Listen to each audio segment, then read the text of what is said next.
আমরা চাই একটি দুর্নীতিমুক্ত বাংলাদেশ, যেখানে মেধাবীরা চাকরি পাবে, শ্রমিকেরা ঘাম শুকানোর আগেই তাদের ন্যায্য মজুরি পাবে এবং দেশের টাকা দেশেই থাকবে। শুভ নববর্ষ 2026 অর্থ বাণিজ্য সংবাদে আপনাদেরকে স্বাগত জানাচ্ছি। আমি রিপন শেখ। ক্যালেন্ডারের পাতা উল্টে আমরা নতুন বছরে পা রেখেছি। নতুন বছর মানে নতুন স্বপ্ন, নতুন আশা এবং নতুন বাংলাদেশ। কিন্তু আজ এই আনন্দের দিনে আমাদের প্রতিনিয়ত একটি চরম সত্যের মুখোমুখি হতে হচ্ছে, আর সেটি দুর্নীতি। আজ আমরা আলোচনা করব কিভাবে দুর্নীতি বাংলাদেশের হাড় মাংস চিবিয়ে খাচ্ছে এবং হাজার হাজার কোটি টাকা বাংলাদেশ থেকে বিদেশে পাচার হচ্ছে। এর ফলে সাধারণ মানুষের উপর কি ধরনের প্রভাব পড়ছে। গত কয়েক বছরে আমরা দেখেছি কিভাবে বাংলাদেশের ব্যাংকিং খাতকে পঙ্গু করে দেওয়া হয়েছে।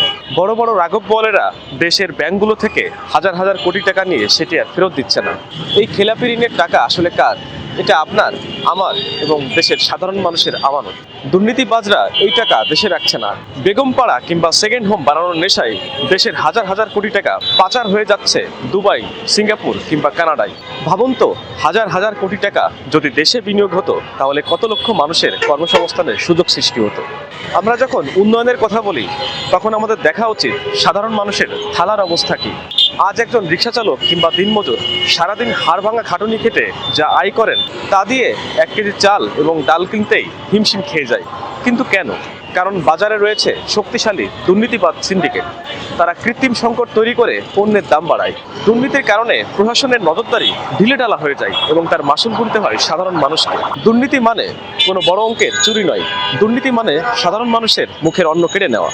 আমাদের দেশে বড় বড় মেগা প্রজেক্ট হচ্ছে, তবে তার আড়ালে কি মেগা দুর্নীতি হচ্ছে না?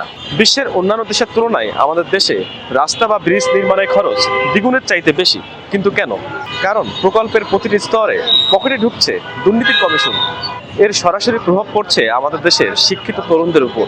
সঠিক প্রতিষ্ঠান গড়ে উঠছে না, কলকারখানার সংখ্যা বাড়ছে না, ফলে প্রতিদিন বেকারের সংখ্যা বাড়ছে। তার উপর রয়েছে নিয়োগ বাণিজ্য।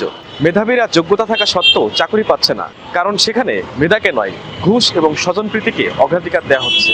দর্শক, 2026 সালের এই প্রথম দিনে আমরা কি কেবল চেয়ে চেয়ে এই ধ্বংসলীলা দেখব?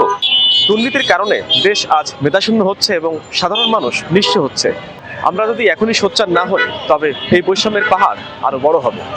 আমরা চাই একটি দুর্নীতিমুক্ত বাংলাদেশ, যেখানে মেধাবীরা চাকরি পাবে, শ্রমিকের ঘাম শুকানোর আগেই তার ন্যায্য মিলবে এবং দেশের টাকা দেশেই থাকবে। অর্থ বাণিজ্য সংবাদ সবসময় সাধারণ মানুষের কথা বলে, অর্থনৈতিক স্বচ্ছতার কথা বলে।